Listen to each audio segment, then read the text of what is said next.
In fact, a follow-up segment tonight, last night we interviewed Mark Potok from the Southern Poverty Law Center, and he spotlighted a right-wing group called the Oath Keepers that he feels may become dangerous.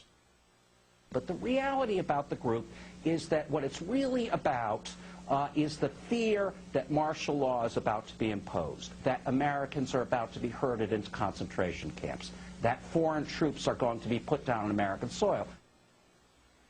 Joining us now from Washington, Stewart Rhodes, the founder of the Oath Keepers, who served as a paratrooper in the Army.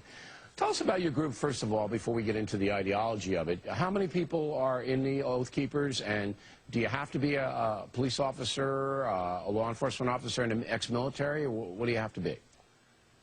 Well, if you're going to be a full member, you have to be either current service or prior service, military, police, or firefighters. But we also let average citizens come in as associate members to support our mission. And we have about 15,000 on our forum. About 15,000 on our forums. They're not all actual members, about 6,000 dues-paying members. Okay. How much is the dues to get in there? Just a $30 donation. This covers the cost of processing the paperwork. You bet. And you started this about a year ago. Are you associated with the Tea Party at any level? Well, I've been to a lot of Tea Party events. We've spoken at quite a few of them, and I'm on the planning committee for the one on 9/11 this next September, so the marchondc.org.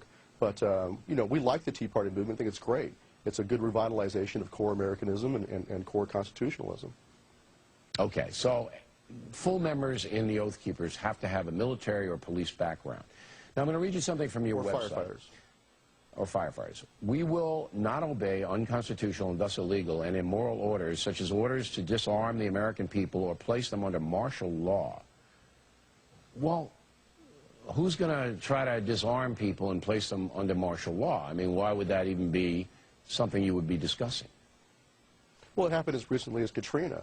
You probably have seen the videos there of an old lady being tackled in her kitchen and disarmed with her revolver, and there was house-to-house searches for firearms, and you had the police chief declaring that no one would be allowed to have weapons or to take all the guns, and they did.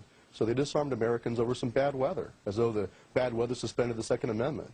So that's the most recent example. All right, but it was a little bit more than that. I mean, the local authorities in New Orleans could not control what was going on in the city, and you had looters who were armed going in and stealing things, and this directive was... It wasn't just looters they were disarming. They disarmed average American people, just average American citizens. No, they had disarmed everybody. They basically said, there's not going to be any guns in the city, and we're going to take them all because we're in a state of emergency. But that's after a hurricane wipes out the city, so I'm not sure. But let me ask you this. Where's that in the Constitution that says that bad weather suspends the Constitution? It's not a matter of bad weather. It's a matter of can't control the city. If a mayor of a city or a governor of a state has a state of emergency, all right? And you hear that all the time. We're going to put a state of emergency here. And we have a city that's out of control like we had in the 60s, and you remember some of those riots, I'm sure. And they say, you know, we're going to pause a curfew. You can't go out after 11 o'clock. You can't have a gun out in public. You can't do this. You can't assemble. And, you know, because we have a out-of-control situation. You're telling me that you're going to tell your people not to obey those laws? I would say that disarming an average law-abiding citizen blanket like that. No state of emergency. Now, I'm just saying, I'm just talking state of emergency. Okay, so you call it state of emergency. Call it what you want. It's still unconstitutional. That's a pretty extreme position. All right, let me ask you about this. You also say, we are in a battle for the hearts and minds of our troops. What does that mean? That means that there is a thought in the minds of some in the military that their oath is just to the president, and they don't understand that their oath is first and foremost to the Constitution. And so we have to make sure they understand that. Because unlike Nazi Germany, where, I mean, the commander-in-chief in Germany, the oath is to the president. All right, listen. Commander-in-chief is the president by our Constitution. If he issues an order, are you telling people not to obey the order if they don't like it? If it's unconstitutional, yes. The in oath whose is opinion? The individual soldier? So each soldier makes up his mind whether the order he's given is constitutional or not?